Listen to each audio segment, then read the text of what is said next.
नमस्कार साथियों, कैसे हैं आप सब। स्वागत करता हूं आपके अपने favourite legal person YouTube platform पर, जहां पर आपको लॉ से रिलेटेड हर प्रकार की जानकारी उपलब्ध कराई जाती है।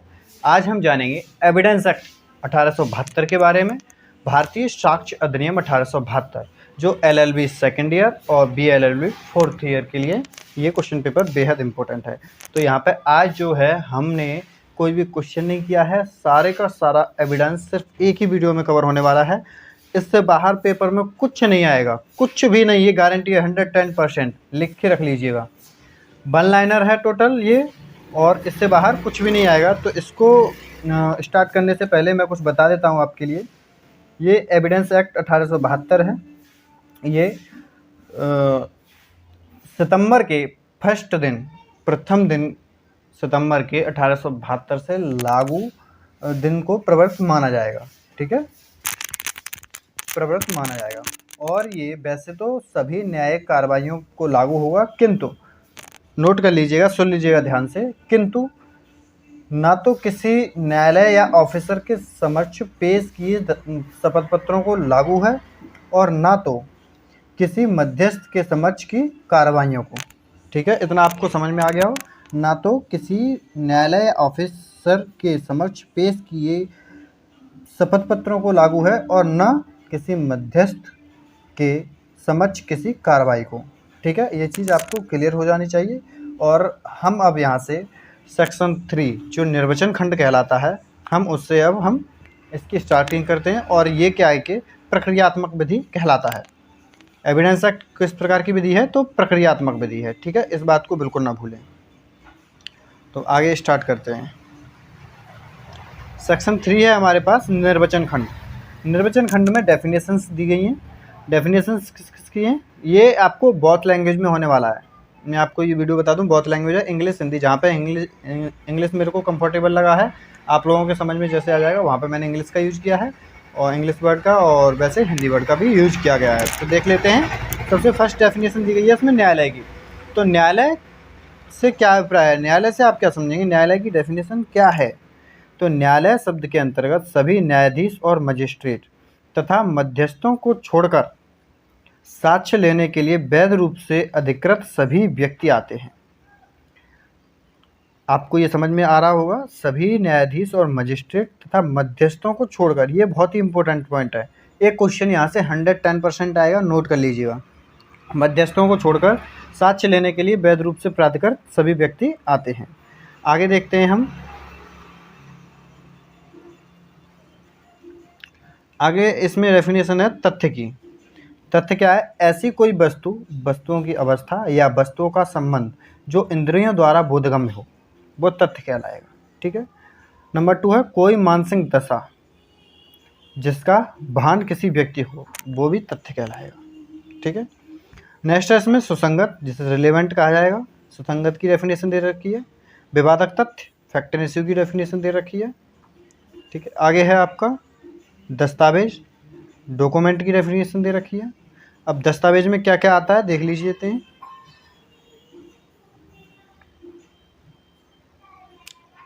लेख, राइटिंग कहते हैं। मुद्रित, शिलामुद्रित, पत्थर पर लिखकर छपाई करने का कार्य। मानचित्र या रेखांक, मैप और प्लान। उपहासांकन, जिसे कैरिकेचर कहते हैं, दस्तावेज हैं। ये क्या है? ये सभी दस्तावेज हैं। साक्ष्य की डेफिनेशन इसमें दे रखी है। तो साक्ष्य कितने प्रकार के हैं? मौखिक साक्ष्य, दस्तावेजी साक्ष्य। क्वेश्चन आएगा आपके पास, साक्ष्य कितने प्रकार के होते हैं? तो मौखिक साक्ष्य और दस्तावेजी साक्ष्य। ठीक है, 2 प्रकार के होते हैं। कहाँ दे रखी है डेफिनेशन? तो डेफिनेशन सेक्शन 3 में दे रखी है। आपको यहाँ से दोनों क्वेश्चन इस टॉपिक से क्लियर हैं। ठीक है। अब आगे देखते हैं, आगे क्या है। आगे है सेक्शन 24। जो बाकी के सेक्शन बीच में रह गए हैं, वो इम्पोर्टेंट सेक्शन जो है, मैं भी आपको वीडियो में बीच में बता दूंगा, आप उसके लिए नो टेंशन रहिएगा। सेक्शन 24, उत्प्रेरणा, धमकी या वचन द्वारा कराई गई संस्कृति दांडिक कार्रवाई में विसंगत होगी। Is not relevant. सेक्शन 24 क्या है? इज नॉट रिलेवेंट है। उत्प्रेरणा, इंड्यूसमेंट, थ्रेट, प्रॉमिस द्वारा कराई गई संस्कृति दांडिक कार्रवाई में विसंगत होगी। ठीक है। अगला क्वेश्चन है, अगला सेक्शन है 25, इज नॉट रिलेवेंट। 24, 25 और 26 ये तीनों क्वेश्चन, ये तीनों सेक्शन इज नॉट रिलेवेंट होते हैं, ठीक है, नॉट रिलेवेंट। पुलिस ऑफिसर से की गई संस्कृति का साबित न किया जाना। आपको पुलिस ने कोई भी संस्कृति कराई है तो उसका साबित नहीं किया जाएगा, ठीक है। 26 सेक्शन में क्या कहता है, पुलिस की अभिरक्षा में होते हुए अभियुक्त द्वारा की गई संस्कृति का उसके विरुद्ध साबित न किया जाना। पुलिस की अभिरक्षा में रहते हुए क्या कहा था अभियुक्त ने, तो उसका साबित उसके विरुद्ध नहीं किया जाएगा, ठीक है।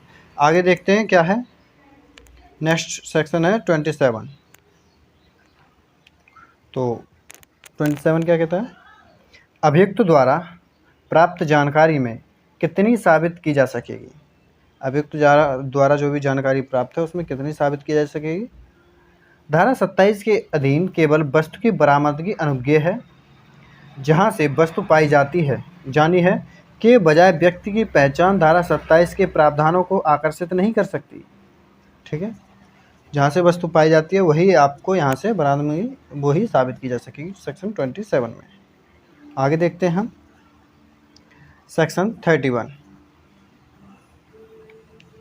31 क्या कहता है, स्वीकृतियाँ निश्चयात्मक सबूत नहीं है किंतु विबंधक कर सकती हैं। सेक्शन 31 कहता है कि स्वीकृतियाँ निश्चयात्मक सबूत नहीं है किंतु विबंधन कर सकती हैं। सेक्शन 32 क्या कहता है, 32 clause 1 dying declaration, dying declaration दे रखा है इसमें। सेक्शन 32 क्लॉज 8 ज़्यादा लोगों द्वारा कही हुई बात एक ही बात को कोर्ट मान लेती है। ज़्यादा लोगों द्वारा कही हुई एक ही बात को कोर्ट मान लेगी, 32 क्लॉज 8 है। क्वेश्चन आएगा यहाँ से 110% सेक्शन 32 से। डाइंग डिक्लेरेशन किसी की मृत्यु हो जाती है और उसने जो शब्द कहे हैं अपने जो कहा है वही बिल्कुल सबूत माना जाएगा, ठीक है। जब वह कथन मृत्यु के कारण से संबंधित है, इसकी थोड़ी डेफिनेशन है, मैं बता देता हूँ क्या कहा है वेयर एक्ट में, कि जबकि वह कथन किसी व्यक्ति द्वारा अपनी मृत्यु के कारण के बारे में या उस संव्यवहार की कमी परिस्थिति के बारे में किया गया है जिसके फलस्वरूप उसकी मृत्यु हुई, तब उन मामलों में जिनमें उन व्यक्ति की मृत्यु का कारण प्रसंगत हो तो यहाँ पे डाइंग डिक्लेरेशन माना जाएगा, ठीक है।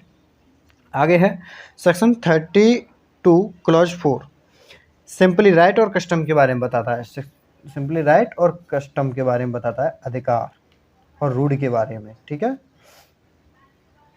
आगे देखते हैं, अब वहाँ से इम्पोर्टेंट है आपके लिए, यहाँ से क्वेश्चन बनता है सेक्शन 45 से एक्सपर्ट ओपिनियंस, विशेषज्ञों की राय। सेक्शन 45 में विशेषज्ञों की राय दी गई है, कौन कौन से, foreign law, science, art, hand writing, fingerprint, इत्यादि की राय रिलेवेंट फैक्ट है। क्या है, रिलेवेंट फैक्ट। सेक्शन 45A क्या कहता है, इलेक्ट्रॉनिक साक्ष्य के परीक्षण की राय, इलेक्ट्रॉनिक साक्ष्य के परीक्षण की राय। सूचना प्रौद्योगिकी अधिनियम 2000 में संदर्भित इलेक्ट्रॉनिक साक्ष्य के परीक्षण की राय रिलेवेंट फैक्ट है, ठीक है, रिलेवेंट फैक्ट है। आगे क्वेश्चन देखते हैं हम, अगला सेक्शन है सेक्शन 46 के तहत एक्सपर्ट से क्रॉस एग्जामिनेशन कर सकते हैं। एक्सपर्ट से क्रॉस एग्जामिनेशन कहाँ कर सकते हैं, सेक्शन 46 में। Section 47 opinion as to handwriting relevant है। हैंड राइटिंग के ओपिनियन जो विशेषज्ञ है उसका कथन क्या है, रिलेवेंट माना जाएगा। दोस्तों जो भी स्टूडेंट्स LLB सेकेंड ईयर के हैं, BLLB फोर्थ ईयर के हैं, तो कृपया करके वो चैनल को सब्सक्राइब कर दें और वीडियो अगर अच्छा लगे तो वीडियो को लाइक कर दें। इससे बाहर जो भी आज की वीडियो में बताया जाएगा, इससे बाहर कुछ भी नहीं होगा। कोई भी एग्ज़ाम में इससे बाहर MCQ क्वेश्चन नहीं आएगा, ये लिख के ले लीजिए 100%। अगला क्वेश्चन है, तो बने रहिए वीडियो के अंत तक। सेक्शन 50 क्या कहता है,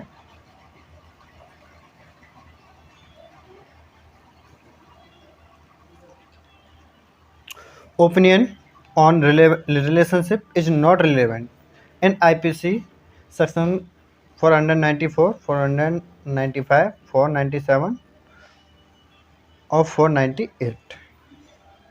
तो रिलेशनशिप में इसका सेक्शन क्या है कि सुसंगत नहीं माना जाएगा। 50 नातेदारी में राय सुसंगत नहीं होगी, ठीक है। अगला है सेक्शन 52, करेक्टर इज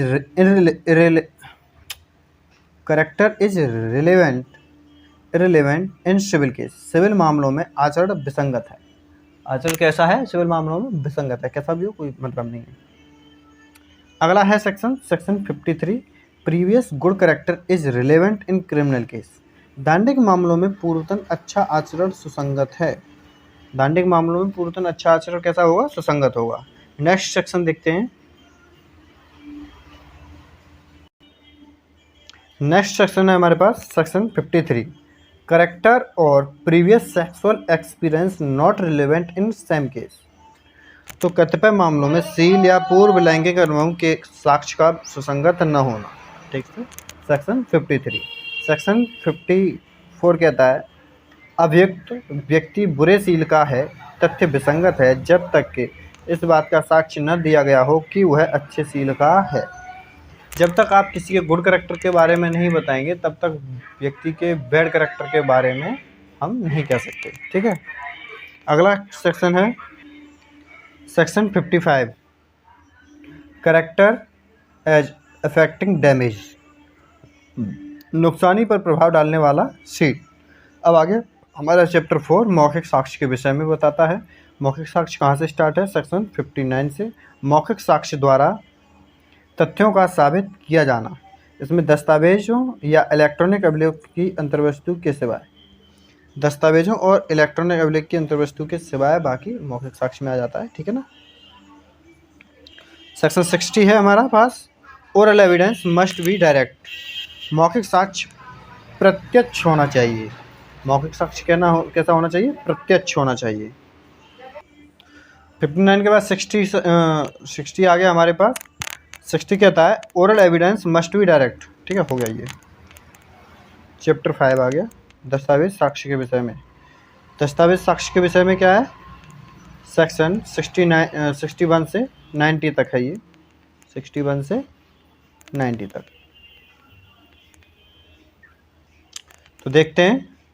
तो सेक्शन 61 क्या होता है? वैसे इसमें दिया नहीं है। सेक्शन 61 में आपको बता देता हूँ, दस्तावेजों की अंतर्वस्तु का सबूत दिया गया है इसमें। ठीक है, proof of content of documents. Clear. तो 62 में क्या है? प्राइमरी एविडेंस, प्राथमिक साक्ष्य। 62 में प्राइमरी एविडेंस, प्राथमिक साक्ष्य दे रखा है। 63 में सेकेंडरी एविडेंस, द्वितीयक साक्ष्य के बारे में बताता है हमें। प्राइमरी एविडेंस में क्या आता है देख लीजिए, हस्ताक्षर किया हुआ प्रत्येक पेज प्राइमरी एविडेंस होगा, लेकिन जिस पार्टी ने हस्ताक्षर किए हैं वो उसके लिए सेकेंडरी एविडेंस होगा। क्लियर। हस्ताक्षर किया हुआ प्रत्येक पेज प्राइमरी एविडेंस माना जाएगा, लेकिन जिस पार्टी ने हस्ताक्षर किए हैं वो उसके लिए फिर सेकेंडरी एविडेंस हो जाएगा। सेकेंडरी एविडेंस क्या क्या होते हैं? सेकेंडरी एविडेंस के भी बारे में बताया गया है। Certified copy, copy made from the original, original copy से जो भी कॉपी बनी होगी। कॉपी मेड फ्रॉम और compared with the original, counterparts of documents as against the parties. ठीक है, तो ये सब हमारे क्या होंगे? सेकेंडरी एविडेंस होंगे। यहाँ से भी एक क्वेश्चन आपके लिए 110% आने वाला है, 100%। दोस्तों जो भी वीडियो में आज बताया जा रहा है उससे बाहर तो क्वेश्चन आने वाला ही नहीं है, बस इससे आप समझ लीजिएगा। नेक्स्ट देखते हैं हम, सेक्शन 64 है हमारे पास, proof of documents by primary evidence. Primary evidence के द्वारा प्रूफ करना। सेक्शन 65B क्या कहता है? Admissibility of electronic record, of electronic record के बारे में ये बताता है हमें। सेक्शन 74 आ जाए हमारे पास, पब्लिक डॉक्यूमेंट। पब्लिक डॉक्यूमेंट के लिए हम लोक दस्तावेज कहते हैं, और सेक्शन 75 है प्राइवेट डॉक्यूमेंट, इसे प्राइवेट दस्तावेज कहते हैं। ठीक है, आगे है हमारे पास सेक्शन 73। आप कह रहे होंगे पीछे का आगे कैसे कर दिया, कोई बात नहीं है। सेक्शन 73 क्या कहता है हमारे पास? Proof as to verified of digital signature. ठीक है, सेक्शन 91 आ जाता है हमारे पास, contract grant and disposition must be in written. ये कैसे होने चाहिए? Must be in written. दोस्तों एक बात आपके लिए और बताता हूँ, सेक्शन 91 जो है इसके लिए बेस्ट रूल ऑफ एविडेंस भी कहा जाता है। क्या कहा जाता है? Best rule of evidence. ठीक है, हाँ जी। तो आगे है हमारे पास सेक्शन क्या है? Section 92, exclusion of evidence of oral agreement, मौखिक करार के साक्ष्य का अपवर्जन। इसका प्रोविजन 6, इसमें 6 प्रोविजन दिए गए हैं, ठीक है। मौखिक करार के साक्ष्य का अपवर्जन, इसमें 6 प्रोविजन दिए गए हैं। क्वेश्चन यहाँ से भी आ जाता है। सेक्शन 92 में कितने प्रोविजन दिए गए हैं, तो 6 प्रोविजन दिए गए हैं, ठीक है। सेक्शन 93 कहता है ऐसी भाषा जो अस्पष्ट हो वहाँ पर कोर्ट ऐसी भाषा का मान्य नहीं करेगी। जो भाषा कोर्ट की समझ में ही ना आए उस भाषा को कोर्ट मान्य नहीं करेगी, ठीक है। आगे सेक्शन है हमारे पास 94, विद्यमान तथ्यों को दस्तावेज के लागू होने के विरुद्ध साक्ष्य का अपवर्जन। विद्यमान तथ्यों को दस्तावेज लागू होने के विरुद्ध साक्ष्य का अपवर्जन है, ठीक है। सेक्शन 95 कहता है हमारे पास विद्यमान तथ्यों के संदर्भ में अर्थहीन दस्तावेजों के बारे में साक्ष्य, इसे मौजूदा तथ्यों से मैच की गई वस्तु न लिख पाना। जैसे क्या है कि मौजूदा कोई तथ्य है उससे मैच की गई वस्तु नहीं लिख पा रहे हैं तो वो उसके विद्यमान तथ्यों के अर्थहीन साक्ष्य है। पीछे मैंने कुछ सेक्शन छोड़ दिए थे, वो देख लेते हैं इंपॉर्टेंट सेक्शन जो भी है। सेक्शन 6 क्या कहता है, rule of res gestae. Section 6 rule of res gestae के बारे में बताता है। अगर इसकी मैं डेफिनेशन अगर बताने बैठूं तो बहुत हो जाएगा, क्योंकि डेफिनेशन इसकी अच्छी खासी है, बड़ी है।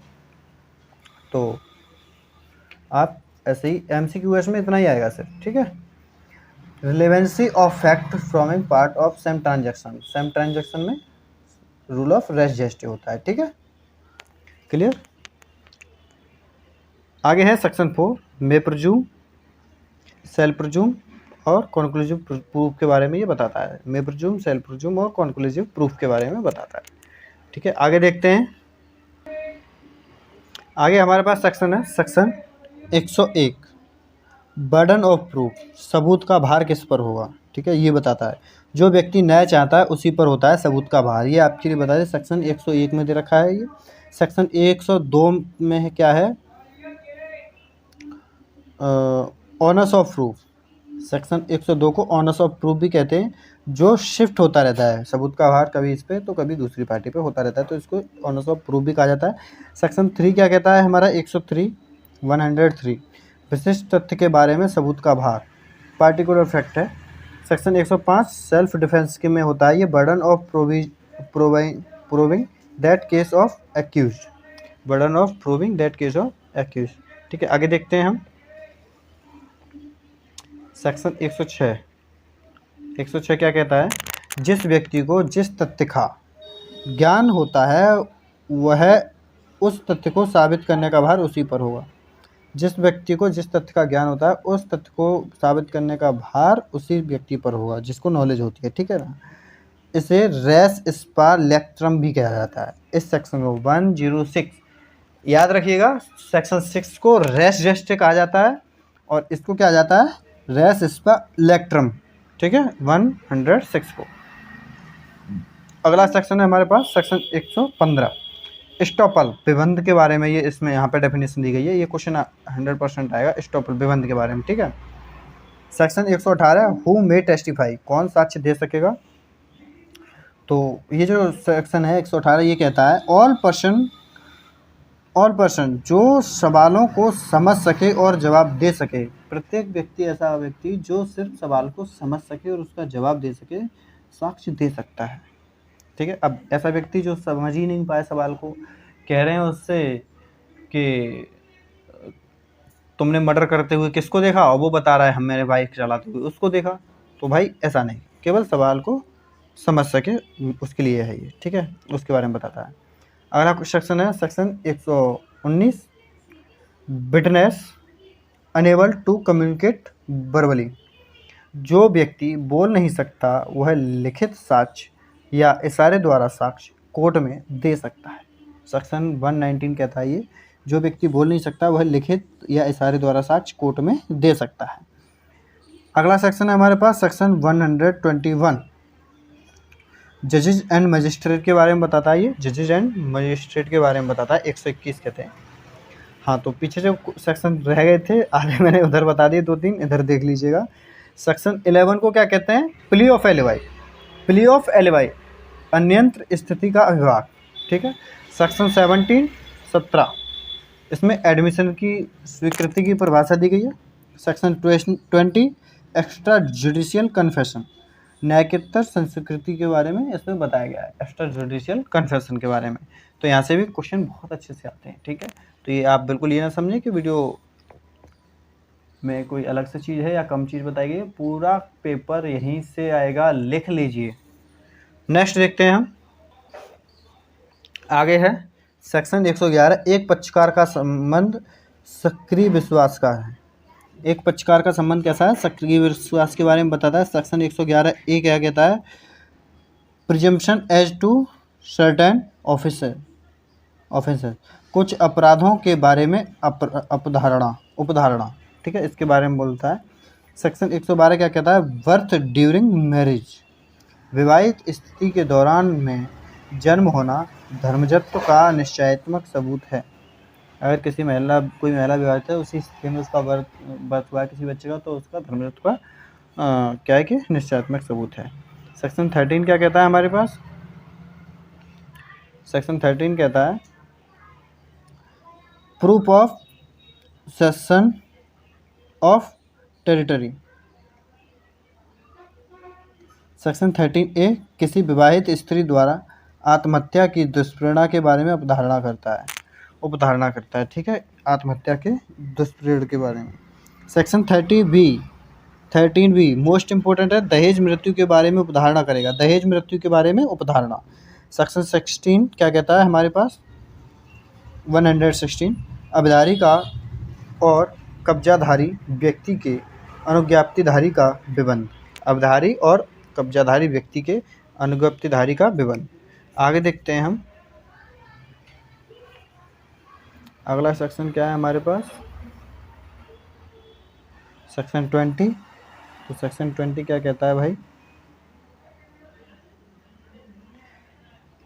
सिविल वाद में पक्षकार और उनकी पत्नियां या पति दांडिक विचार के अधीन व्यक्ति का पति या पत्नी, ठीक है। सिविल वाद में पक्षकार और उनकी पत्नियां या पति या दांडिक विचार के अधीन व्यक्ति का पति या पत्नी, ये दोनों एक ही तरह से। सेक्शन 22 क्या कहता है, 22 क्या कहता है, विवाहित स्थिति के दौरान में की गई संसूचनाएं, ठीक है। सेक्शन 123 क्या कहता है, evidence as to affair of state. Section 24 क्या कहेगा, ऑफिशियल कम्युनिकेशन, शासकीय संसूचनाओं के बारे में बताता है, शासकीय संसूचनाओं के बारे में। सेक्शन 25 अपराधों को करने के बारे में जानकारी देता है, अपराधों को करने के बारे में। सेक्शन 126 प्रोफेशनल कम्युनिकेशन, वृत्तिक संसूचनाएं के बारे में ये सेक्शन 126 बताता है। हमारे पास कुछ ही बचे हैं वन लाइनर में, तो वो भी देख लेते हैं। जैसे कैसे क्वेश्चन आएगा कि विवादक तथ्यों का निर्धारण न्यायालय का कर्तव्य होता है, ठीक है, विवादक तथ्यों का निर्धारण न्यायालय का कर्तव्य होता है, क्लियर। आगे है शपथ पत्र, हाँ आगे है शपथ पत्र, साक्ष्य नहीं माना जा सकता। शपथ पत्र क्या है कि साक्ष्य नहीं माना जा सकता। प्रमाण परिणाम होता है साक्ष्य का, प्रमाण जो है वो साक्ष्य का परिणाम होता है, ठीक है। आगे है हमारे पास निश्चायक सबूत से संबंधित सेक्शन, कौन कौन से निश्चायक सबूत से संबंधित सेक्शन देख लीजिएगा। Section 44, 112, 113, clear. एविडेंस एक्ट लागू होता है सीपीसी एंड सीआरपीसी दोनों पर, एविडेंस एक्ट सीपीसी और सीआरपीसी दोनों पर लागू होगा। रेस जेस्टा अपवाद है श्रुत नियम का, रेस जेस्टे जो नियम है वो किसका अपवाद है, वो श्रुत नियम का अपवाद है, ठीक है, सेम ट्रांजैक्शन। आगे है test identification parade, test identification parade को क्या कहते हैं, कोरोबोरेटिव सबूत, कोरोबोरेटिव सबूत कहा जाता है, ठीक है ऐसे। आगे है शिनाख्त परीक्षण परेड, शिनाख्त परीक्षण परेड को क्या कहा जाता है, संपोषक साक्ष्य, संपोषक साक्ष्य। अगला है तथ्य जो अन्यथा सुसंगत न हो सुसंगत हो जाते हैं। सेक्शन 11 में जो अवशिष्ट धारा है, ठीक है, वो सेक्शन 11 में सुसंगत हो जाते हैं। सेक्शन 26 में मजिस्ट्रेट के समक्ष की गई संस्वीकृति स्वीकृत होगी। तो आज ही हमारा वीडियो हो चुका है कंप्लीट। तो जैसा आपका वीडियो लगे आप कमेंट करके ज़रूर बताएं, और उम्मीद करता हूँ आपने चैनल को सब्सक्राइब कर ही दिया होगा। तो मिलते हैं अगली वीडियो के साथ। Thank you.